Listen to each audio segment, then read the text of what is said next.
college fantasy football, big board, week 5, ready to preview another exciting week of college football. I'm your host, Matt Hicks, the FF Educator, joined as always by my co-host, John Lobb, the Gridiron Scholar. Back at it here to break down the top fantasy football relevant matchups of the week, our sleeper picks, our best bets of the week. And John, for week 5, an exciting brand new segment. I will leave the tease there until we get to it. It'll be following our normal DFS segment. Before we jump into it, I want to make sure folks know they can head on over to patreon.com/rookiebigboard to get in on all of the Rookie Big Board premium content, including Rookie Dynasty, Devy rankings, access to the Discord, and so much more. Let's jump right into it. Week 4 was a stupid, fun week of college football, and I'm ready for some more. Starting here with our marvelous matchups. These are the top 6 college football matchups that we're projecting to be fantasy football relevant, starting with Oklahoma at TCU, leading the slate over under 69. TCU is getting 6.5. John, obviously on the Oklahoma side, we have Dylan Gabriel, we have Eric Gray, we have Marvin Mims, but there's more depth to be found in that wide receiver room. And then on the TCU side, Kendre Miller coming off of a big week. Still a lot of questions with the passing game in terms of fantasy football. 2 weeks ago, we had discussed Eric Gray as a sleeper and how he had looked much better, but not necessarily the fantasy production. And then he went off. I would say right now, Eric Gray, Matt, is a must start. You're in the Big 12 conference. You're an explosive offense. Look at that over under. He's so efficient with a lot of touches. I don't know if he'd have a 40-point ceiling just because you do have Marcus Major and Dylan Gabriel can run a touchdown here or there in for a score. However, I think you have a real nice 20 to 30 base points all the time. Absolutely love Gray. And then Theo Weiss, Jaleel Farouk. Depending on how your flex, how many wide receivers, they are both worthy of putting into your flex position. I don't think I'd have them in my top 36, which would be in a 12-team league, 3 starters, wide receiver. But once you get outside of the top 36, both of them are in consideration. To me, the value right now in this game is on the TCU side. And I can't believe I'm going to say this because he has frustrated me for 3 years. I'm going to say it. Do it. Max Duggan, if you need, there's so many injuries at quarterback. There's a couple bye. Hendon Hooker's not playing this week. There are some quarterbacks who are just flailing. They're not producing point. Max Duggan at home, Matt. The last 2 times he's played Oklahoma, he's produced 57 fantasy points. He's crazy up and down. He blows me away at times, but he's a home dog coming off a tough loss. No, they won a big win. I like him here against the Sooners. I have no problem starting him. The value running back, Kendre Miller. We finally saw explosive production from that young man at running back. A lot of people liked him as a sleeper over the summer. He finally showed us his talent. I love him here, Matt. And it's time to bench Quentin Johnson.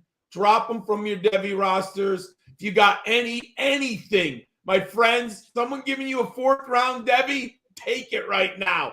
I'm done. I'm out. He cannot produce. I don't care if the skills are there. There's just zero production. There's just Benjamin CFF. I like Darius Davis is an interesting wide receiver. They do spread it around, which is a challenge. But if you're looking for one, go for Darius Slater. FAU at North Texas here, over under 68, so just behind Oklahoma TCU. North Texas is getting 3.5, a sneaky good matchup here.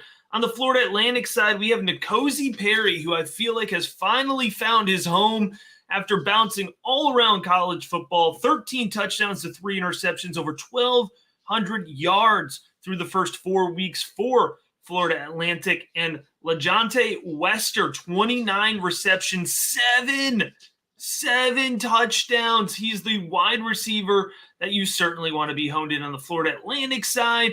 We've given a decent amount of attention to the Mean Green this season, but pretty much back to the same barrel here. Austin Oon, who I found out last week is the same age as me, and I have been out of college quite a while. And wide receiver Roderick Burns still leading the way in terms of receptions and yards, but not a lot of touchdowns to the wide receivers. Oscar Attaway, the running back, is actually the leading touchdown producer on the team. John, who else are you looking at in this matchup? Well, first I want to go to Florida Atlantic. N'Kosi Perry now, he should be rostered at least as your third or fourth quarterback. He can be up and down, but so far this year, Matt, he's been very consistent, and he has that dual upside as a rusher. So I think he should be rostered, and you can clearly play him this week in North Texas. Larry McCarron and LeJontay Wester are also, you mentioned them, they can be put in your lineups at any time. But it's the North Texas side. I've been playing Oscar Attaway in leagues in which I can play 4 running backs because of the flex position. Roderick Burns, I put him in my lineup last week. I liked him to the sleeper. He didn't get into the end zone. He had a decent day. He's been really consistent, but he doesn't get those touchdowns. I think he's got 1 touchdown on the year. Hopefully they're a little bit fluky. I like him. Probably those are the only 2. I'm not going with Austin Oon. I can't do it, Matt. Those are the 5 guys I like, the ones that you mentioned. All right. I don't want to dig too much into this next matchup because sleeper alert here. We have 2 Kent State players on our sleeper segment, but Ohio is at Kent State. The over-under 65.5, and Kent is laying 11.5. John, this is the best 1-3 team in the country, hands down. Kent has run up against an absolute crucible here to start the season, and I think they are going to lash out against Ohio. And so we'll get more into the Kent State offense as we get into our sleeper segment. But I wanted to point out on the Ohio side, Curtis Rourke, 9 touchdowns to 2 interceptions, just shy of 1,200 yards through the first few weeks, and just shy of 70% completion. So that quarterback is really jumping out. And then Sam Wiglas, I probably didn't get that right, but 22 receptions there. He's the leading wide receiver for the Bobcats. I just want to say one thing. I featured Curtis Rourke in my waiver wire gemstone column that came out on Tuesday, Matt. He was at 11% on Tuesday. He's only 19% owned still. Why? Go out there, pause the video, put down the podcast, go to your waiver wire. You can't let this young man, he should be on at least 40%, if not 50% of CFF rosters. This is a great game. It's Maction. I know the entire CFF universe, the people that I know who we do shows, everyone's waiting for this game. Let's go, Matt. A Pac-12 showdown, John. An absolute bare knuckle brawl between 4-0 Washington and the 4-0 UCLA Bruins. Over under here is 64.5. UCLA is getting 2.5. If I had told you 6 weeks ago that in week 5 we would get Washington at UCLA both undefeated and UCLA would be getting the points, you would be absolutely shocked. And that's why I love college football. For UCLA, it is Zach Charbonnet's season. For those watching on YouTube, make sure you like the video, subscribe, and you'll have seen that Zach Charbonnet was the cover image this week because I patiently waited 5 weeks to tout my guy. 3 touchdowns last week against Colorado brings him to 4 overall in the season. 293 yards despite the fact that he did miss a game. And then wide receivers Jake Bobo and Casimir Allen, I believe, are both in play. Bobo is getting more yards. Allen has a real low yards per reception, but he does have 20 receptions so far this season. So if you're playing in PPR formats, he's absolutely in play. And then I would say no surprises on Washington. Michael Penix Jr. at quarterback, wide receiver Jalen McMillan leading the way. But wide receiver Jalen Polk, also very productive so far this season, 4 touchdowns leading the way. And Rome Odunze, 18 receptions, 293 yards. So Washington, John, somehow is supporting 3 relevant wide receivers, where I feel like in the last couple of years, they couldn't support 1 relevant wide receiver. Look what happens when you change a coaching staff. You bring in a much better coordinator. You bring in Michael Penix through the transfer portal. You saw something in him at Indiana. He obviously was more hurt than we were led to believe because he just didn't look good. Now, they had also changed coordinators last year for Indiana, but the difference in the scheme and the injuries, his numbers were awful. We didn't even know if he would win the job at Washington. When training camp opened, he was in a battle with, Dylan Morris and Sam Hurd. He won it. He's one of the top fantasy quarterbacks. He's a must start. Matt, I can't wait tomorrow night. I'm not going to get any sleep on Friday and Saturday back to back watching these late games because Washington and UCLA is must watch college football TV. Yes, John, an important distinction. Washington, UCLA is on Friday night. Yes. And John, because of the storm in Florida, our next matchup is actually on Sunday. SMU at UCF has been moved to Sunday. The over-under is 64.5, and UCF is laying 3 points. So they're a 3-point favorite.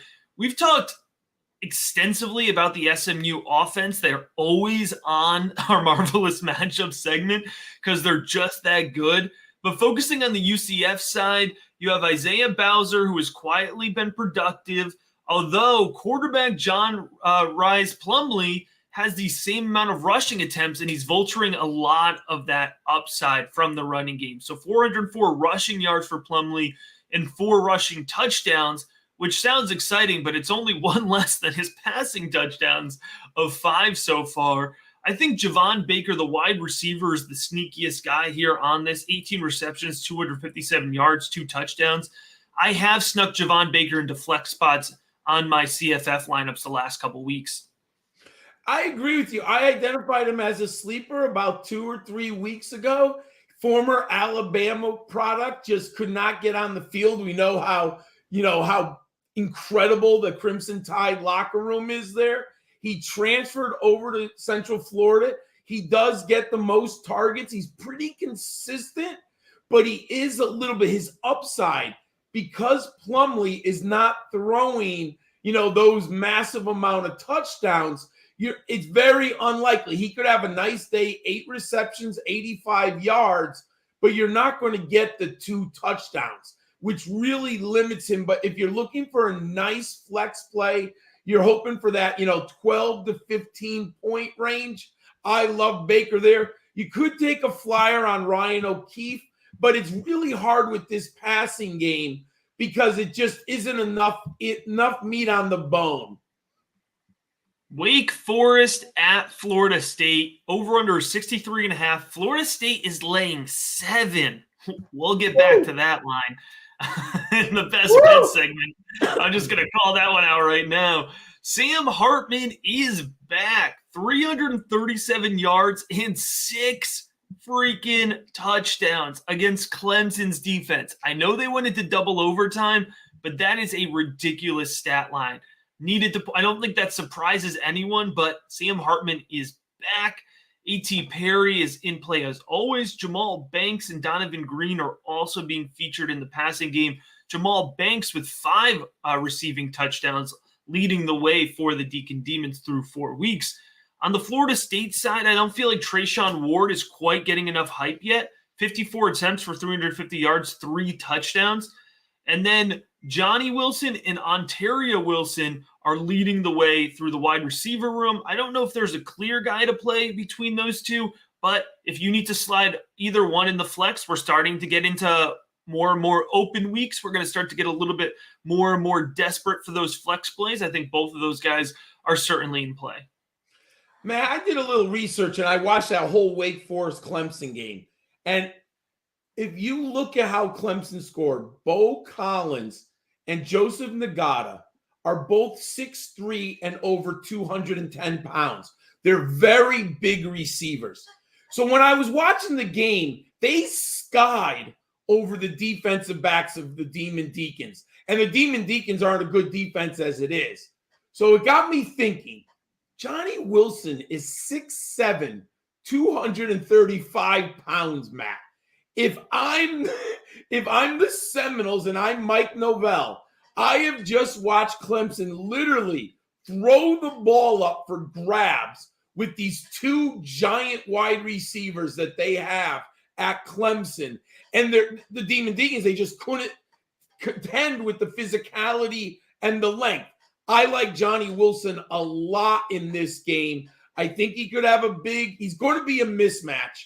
I like him a lot. So that's the one player I like. And then on the Wake side, Donovan Green has come back and looked better than I thought he would. And Jamal Banks is the other wide receiver who's very, very interesting. So there are players here in the flex position.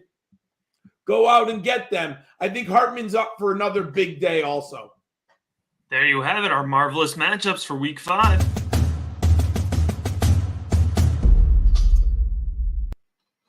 Fantastic 4 sleepers each week. Me and John highlight one quarterback, one running back, one wide receiver, and a flex position. Guys who may not be at the top of your radar, but we expect to make an impact this week. John, I'll let you go ahead and kick it off here with quarterback John Paddock of Ball State. You know, I have Ja'Shawn Jackson, the wide receiver at Ball State, and Carson Steele. So I've actually watched 2 Ball State games, if anyone, believe it or not, I'm watching early Mac. And as I'm watching it, John Paddock isn't that bad, Matt.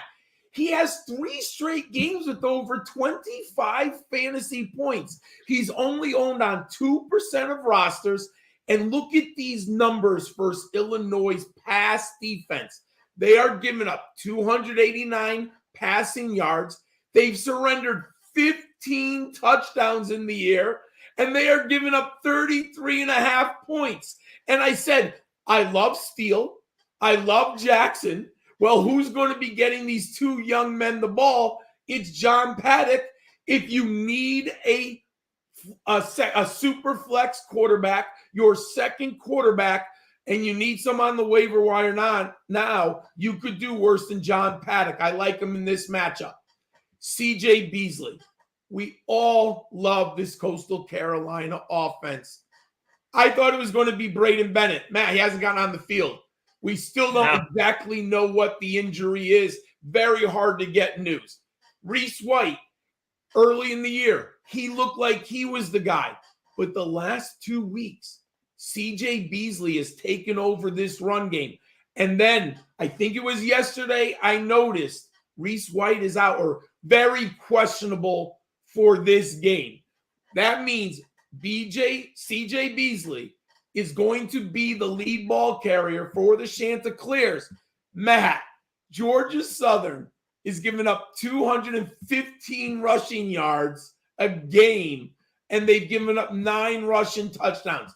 The Chanticleers are going to run the ball. We've liked all of their running backs. When you have the starter, CJ Beasley, go out and get him. He is a great option this week for your fantasy team.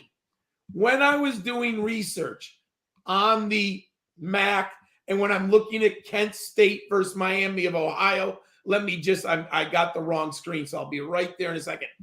What I was looking at was Kent State and Colin Schlee. And then I said, I know we have Dante Cephas. He's the guy everyone was talking about. But you know who keeps jumping up on the stat page? Devontae Walker. Matt, he has 15 receptions, 246 yards, and 3 touchdowns. You alluded to it. They've had a gauntlet of opposition this year. They played Washington in Washington, Oklahoma in Oklahoma, Only easy game was Long Island, and last week they played Georgia. Let me repeat that. Georgia. They played Washington, Oklahoma, and Georgia, Matt, on the road. And Walker against the Bulldogs had 7 receptions for 106 yards and a touchdown. I can get this young man in expected shootout with Ohio with good quarterbacks on each sides of the ball. I love Devontae Walker here. And Matt, this last selection, it's all about the matchup. For years, I go to the bottom 5 run defenses in college football. Unfortunately, UConn's been there a lot. UMass has been there a lot. Last year, I played against Missouri's run defense a lot. You know who's absolutely pathetic? Is the run defense of the Colorado Buffalo, Matt. This is the numbers that they are surrendering right now. 323 yards rushing per game. Let me repeat that. Colorado is giving up 323 rushing yards a game, 16 rushing touchdowns. Matt, they give up 43 points a game. Michael Wiley, he's not a bell cow, but he's really efficient with the ball, Matt. He averages 6 yards a carry. Well, all I need is 15 carries against the Colorado Buffalo. He might get 115 yards and 2 touchdowns. If you need someone in your flex, Michael Wiley of Arizona is your guy this week. All right, I'm starting off here with quarterback Blake Shapen. Not a unpopular name, but this is a really interesting line on this Baylor Oklahoma State game. It opened at 48.5 over under. It's now at 57. So we're expecting a good amount of offensive action. Last week against Iowa State, who's considered a pretty good defense for the Big 12, Blake Shapen went 19 for 26, 238 yards, 3 touchdowns, 0 interceptions. So it's been a slow start to the season for Blake Shapen. So I think a lot of the allure has worn off to him, but I think he's building momentum at the right time, and Baylor's expecting to have to push their offense in order to compete in this game. Oklahoma State, 10th worst passing defense in the country, 323.5 passing yards allowed per game.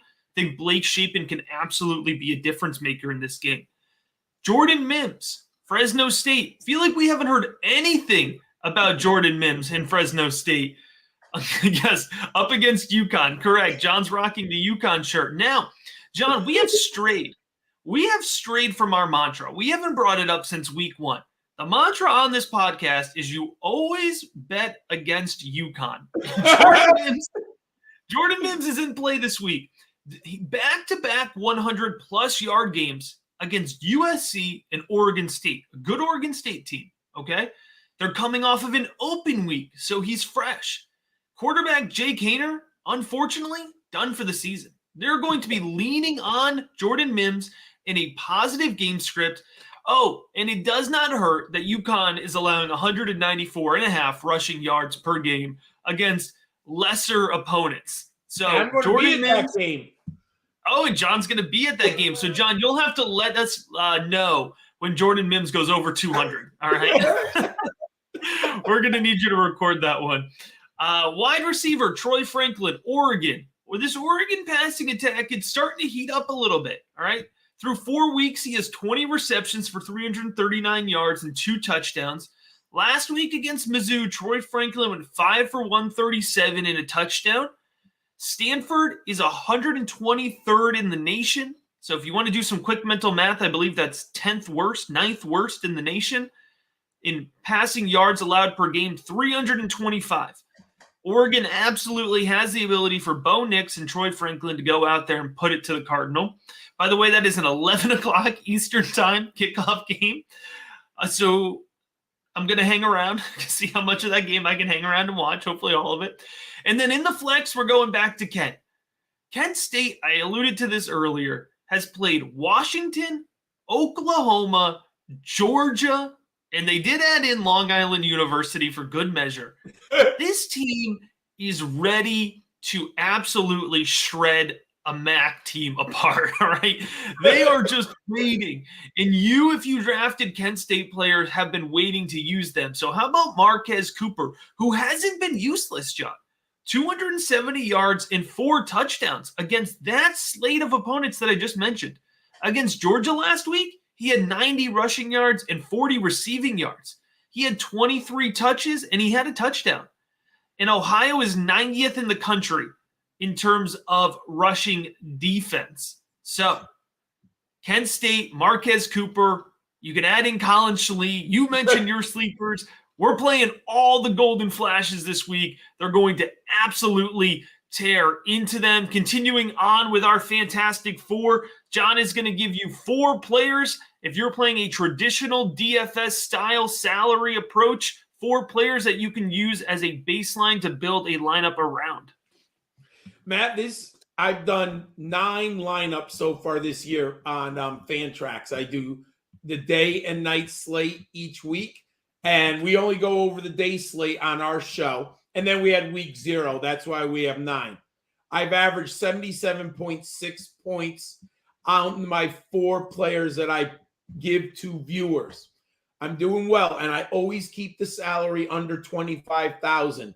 So if you use my Fantastic Four, you can build. You have the majority of your salary remaining, and I never take the big players. So here I am again. I'm going to start with Hunter Deckers out of Iowa State. Matt, he's played well this year.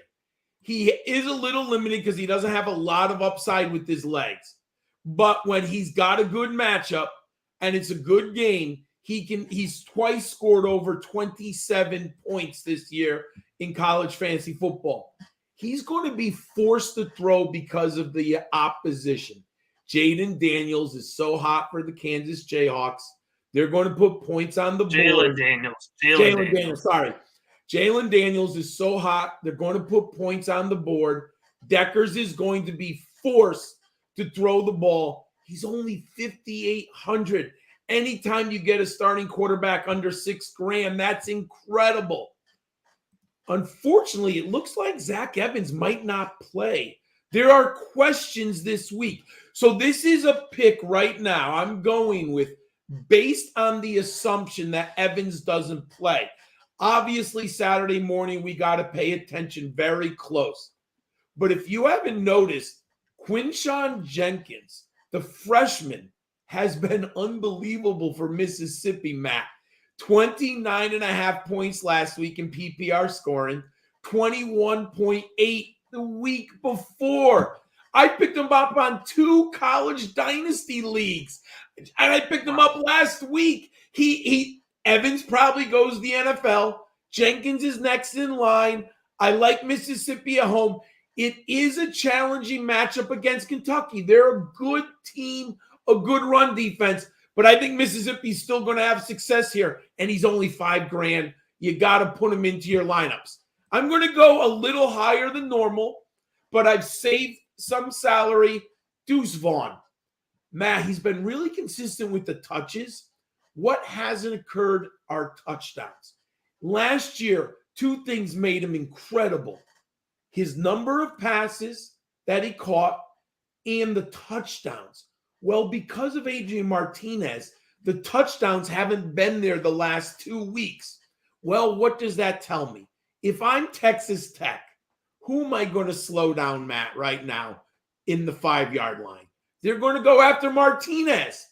It looked to me, it is going to be the easiest quick flip, the easiest handoff to Deuce Vaughn on an RPO because you got to stop Martinez. I'm going all in that Vaughn scores twice this week. He finally gets those touchdowns in chunks. I love him in this matchup. And we finally saw another explosion. We've been waiting for it. These Alabama receivers, it's been tough all year. Bryce Young is putting up great numbers, but the ball is spreading all over the place. Jahmyr Gibbs is a pass catcher extraordinaire. He's better at receiving than running. But last week, Ja'Cory Brooks exploded, Matt. 6 for 117, 2 touchdowns. Smash spot here against Arkansas, one of the worst secondaries in the SEC. They're on the road. I think Bryce Young and Ja'Cory Brooks get it done again. He's only $5,000. That's my Fantastic Four.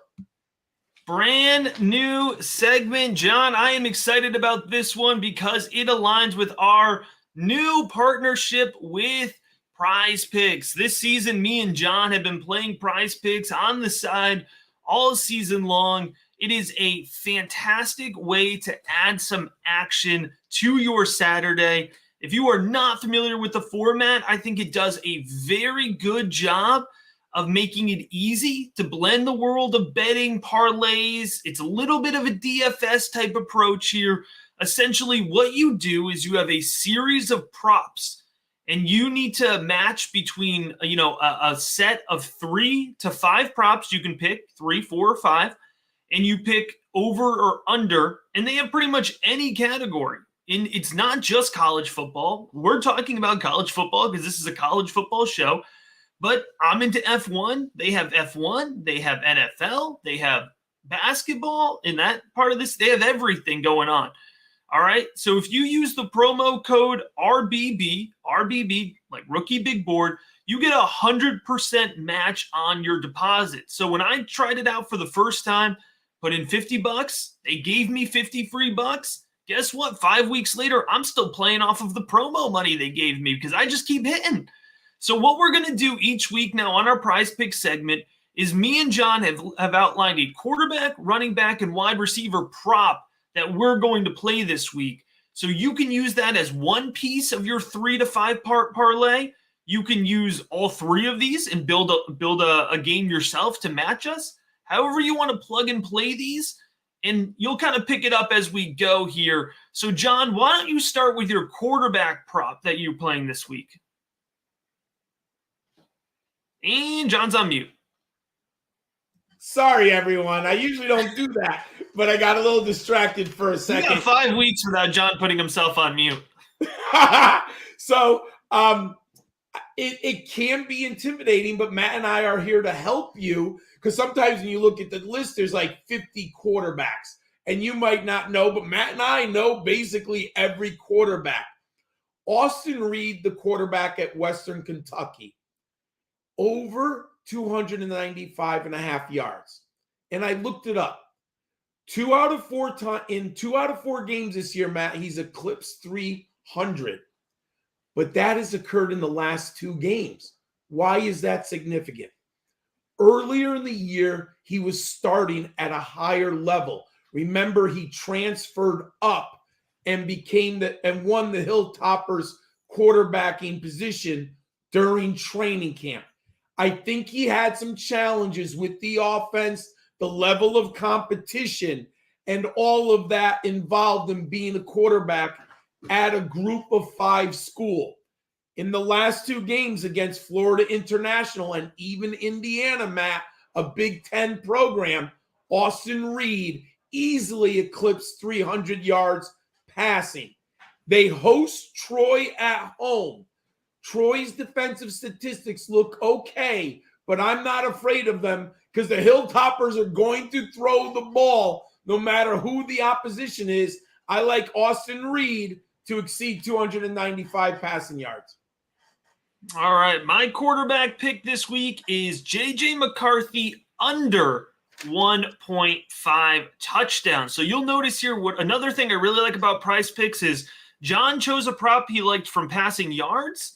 I like playing the touchdown props. I find those to be very lucrative for me so far. So I'm going under 1.5 touchdowns. Here's why. Michigan is playing Iowa this week.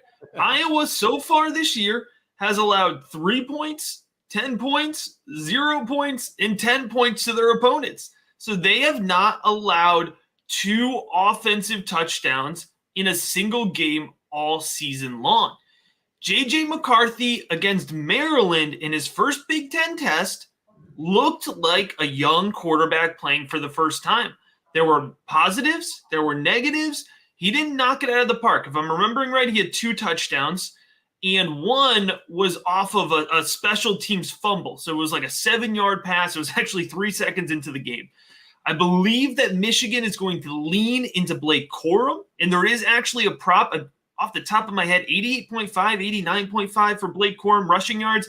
I almost picked that one, but I liked a different running back prop, which we'll get to, so I pivoted and took J.J. McCarthy under 1.5 touchdowns. John, your running back pick. Running backs are awesome on Prize Picks because there are so many different ways you can choose how to be successful. I do like now the rushing plus receiving prop because it gives you 2 opportunities to hit the goal. If it's a straight rushing number, there's only one way to get there. I like these dual threat players. Last week, I won with Deuce Vaughn because I did rushing and receiving. This week, I'm taking Devin Achane of Texas A&M to have over 108.5 rushing plus receiving yards. Matt, similar to Austin Reed, Achane did not achieve that number the first 2 games of the year.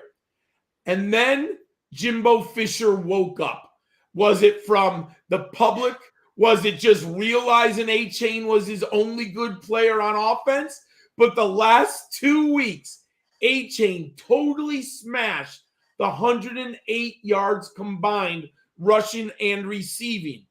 This week, they are at Mississippi State. They are going to get Achane in space.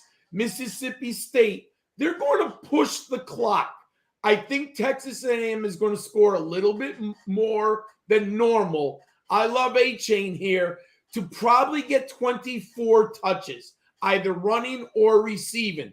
You give me 24 touches, he should easily go over the 108 yards, over 108 rushing and receiving. Yeah, what I really like about John's Achane play is I found big play guys are nice hits for Prize Picks because you only really need one big play from Devin Achane and then a normal amount of touches, and you're going to get over that. And Matt, he could be a 48-yard reception. You don't even need it. That's the best.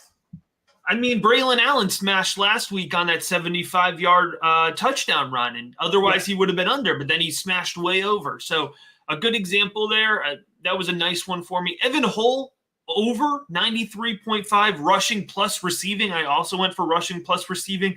Just allows for a lot more versatility. And you look at Evan Hull, the running back for Northwestern. Week 1, he had 119 rushing yards. Week 2, he had 213 receiving yards. Week 3, he had 124 rushing yards. So he's kind of gone back and forth. Over the course of the season, he has 370 rushing, 311 receiving. So I specifically like the flexibility that you get with this prop in Evan Hull. He plays against Penn State, so that would kind of make you think initially to fade it. But when Northwestern is struggling, they lean more heavily on Evan Hull because he's really their playmaker. So I'm going to lean into this Evan Hull rushing plus receiving at 93.5. It would be only the second time on the season that he didn't hit 93.5 if he doesn't get it this week. So I like that play. John, your third pick, your final Prize Pick of the week from the wide receiver position. In Prize Picks, you can take so many options, which we just discussed, but one way is you can take fantasy points, Matt, and this is PPR scoring format. I had to do a double take, and I wonder if this is a trap, but it looks so tasty with Deshaun Stribling over 13.5. Washington State is playing California. I'm not afraid of the California secondary. Washington State just got into an awesome game with Oregon where they were throwing the ball both sides, the Ducks and the Cougars. That was a really good game. Absolutely loved it. And I talked about Bo Nix last week, and he ended up smashing for me. Stribling this year, Matt, from a fantasy perspective, 3 out of 4 games, he has rocked this number. 18.1 against Idaho, 22.9 against Colorado State, 19.4 against Oregon last week.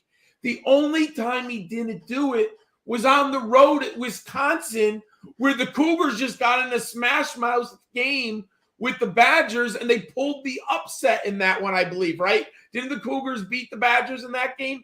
I think so. No, they didn't. Okay. They didn't get it done. It was a close game. They did. They almost got it done. I love Stribling here at home against California. And Matt, if we get a touchdown, you only need 7.5 points in receptions and yardage. Actually, you need less because a touchdown is worth 7 points on a reception. So you're down to 6.5. I love it. You can get there even without the touchdown. Take Stribling over 13.5. All right, my absolute favorite pick. It's probably going to be in all my plays, and I've been working in like 6 to 8 plays a week. Cam Camper, over 6.5 receptions. This is just a smash. It's simple as that. Wide receiver Cam Camper of Indiana, so far this season, 11 receptions against Illinois, 8 receptions against Western Kentucky, 10 receptions against Cincinnati.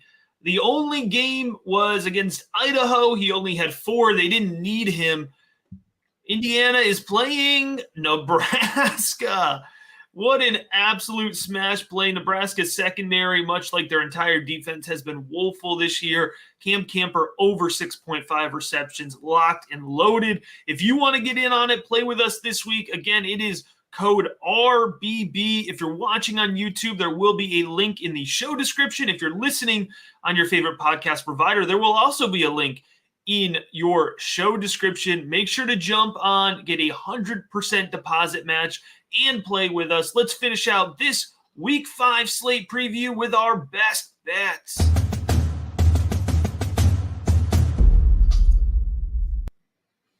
Here we go, John. We're starting to get a little bit closer to 500 here. You are 6-9 on the season. I am 5-10. I got 2 nice wins last week. We're pulling close. I'm making a case for our t-shirt bet. John, go ahead and start us off here with your point spread pick of the week. Matt, I fell for the gambler's fallacy last week. Remember, I took Wake Forest on the money line. I think it was close. And they were ahead, and I was counting the money. I was like, I hit it, and sure enough, Clemson scored. Then they lose it. Oh, I'm like the gambler's fallacy, but I'm back after another week of hard research. Matt, I love home underdogs in college football. We have 2 undefeated teams here. The Bruins welcome Washington to town. I'm getting 2.5. I really wanted the hook. I wanted 3 or 3.5, but they're not giving it to me. But I'll take it on the home dog here. And here's why. Your cover boy, Zach Charbonnet. The Huskies have not played against a runner of Charbonnet's talent. He's the perfect complement to Dorian Thompson-Robinson, the quarterback. They're both very efficient with the balls in their hands on the ground. I think the Bruins, Kelly has a chance here, Chip Kelly, to bring him to 5-0 and bring back the halcyon days that he had at Oregon into Los Angeles. I think they upset the Huskies here. I like the Huskies. They're a good team. But you're asking them to go on the road against another undefeated team. I'll take the Bruins plus 2.5. I had to double check. I had to triple check this line. Wake Forest plus 7. I understand Florida State is 4-0 and there's a lot of momentum behind them. They beat LSU by 1 point. We know there were a lot of circumstances that went into that. They only beat Louisville by 4 points. I understand the backup quarterback came in, but this is not a good Louisville team. All right. And yes, they blew the doors off of Boston College, but we learned early in the season that this was a bad Boston College team. Wake Forest just took Clemson to double overtime. Sam Hartman is hot. The offense is back and clicking. I think Wake Forest is going to come in here and easily covered.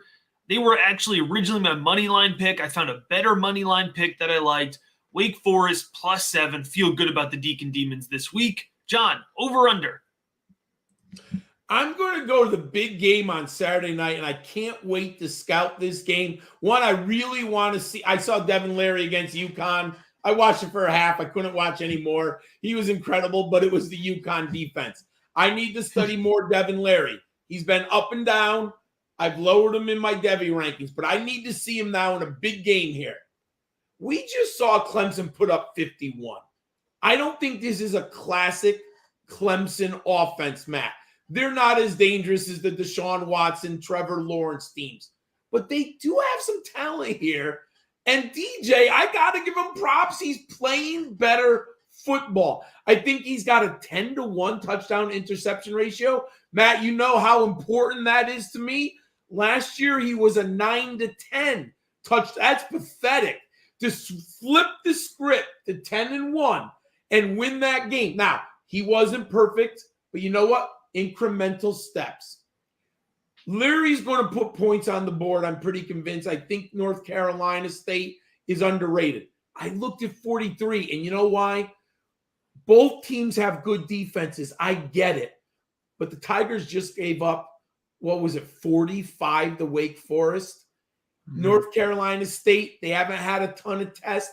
I think the two offenses can produce. It might be tight. You might be down to the fourth quarter, but give me the over 43. Can't wait to see these quarterbacks here. I went over 45 for Texas A&M, Mississippi State. I got to be honest, John, this one feels like it's going to be a sweat. All right. I don't think this one is a smash play per se, but quite often the ones I don't feel like are a smash are usually the ones that do end up hitting.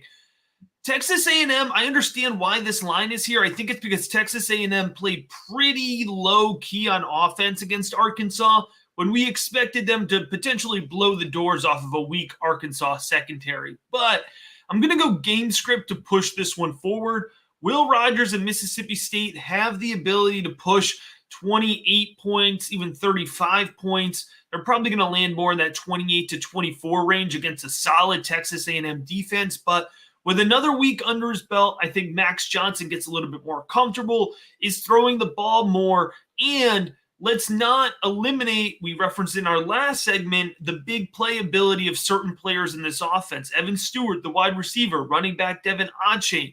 So there's opportunity here as we get into the fourth quarter to push this 45 number over. I think it's going to be a slight over, but I am going to use that as my over-under pick of the week. John, money line. I do believe that there are teams that just come out of nowhere, and as a kind of a better, you need to jump on the bandwagon. I have Jayhawks fever. In 2019, it was Minnesota. Tanner Morgan. They were flying. I bet them early and often. I think they were 9-0 or 8-0. They were so hot early. During the pandemic, totally on Coastal Carolina and BYU. Both those teams were very, very hot. Matt, what I see right now is a Kansas Jayhawk team who has an exciting quarterback. We mentioned him earlier, Jalen Daniels. They're at home. They're an underdog, Matt. They were fired up last week. They're going to be fired up again. If this was on the road, Matt, I would be very concerned about a big letdown game traveling on the road. But Kansas gets to stay home. The young men get to sleep in their dorms. They get to wake up with their friends on campus and eat in their cafeteria. Daniels remains hot. The Jayhawks are good here. I don't think Iowa State has enough firepower on offense. I like the Jayhawks plus 130. You see a theme here. I like home dogs in college football. Give me the Jayhawks plus 130 on the money line. Lots of waving the corn this week for Kansas. I love it, baby. Money line last week, the rookie big board is 2-0 this year, picking Sun Belt money lines. All right. JMU nailed the money line. They had that sweat against App State. That was a big hit for me. We're going to go 2 for 2 with another plus over 200, and it's plus 210 for Kentucky against Mississippi. I love this. I understand that we get excited about this Ole Miss offense. They only beat Tulsa by 8 last week, and it was a little bit of a backdoor number, but they haven't faced a real opponent yet. Troy, Central Arkansas, Georgia Tech, Tulsa, right? And how bad is it that Georgia Tech's the most laughable out of that group? But anyways, now they get Kentucky. All right. And I know they're hosting Kentucky, but Lane Kiffin has been complaining to the media this week about how the Grove isn't actually a home field advantage. And here you have Kentucky, who is probably very annoyed that all the narrative in the East is Georgia at the top, and look at red hot Tennessee. I think Kentucky wants to come out and make a statement that they're the second best team in the SEC East, that they deserve to be in this conversation. This is a defense that was able to contain and shut down Anthony Richardson. I think they have the ability to make Jackson Dart also look limited in their play. It's going to be a defense-first game. I'm excited about what Kentucky can do. I think they have a lot to prove. And at plus 210, that's absolutely the juice that I'm looking for. We appreciate you checking out our Week 5 slate preview. Let's kick back, let's win some money, and let's enjoy another exciting Saturday of college football.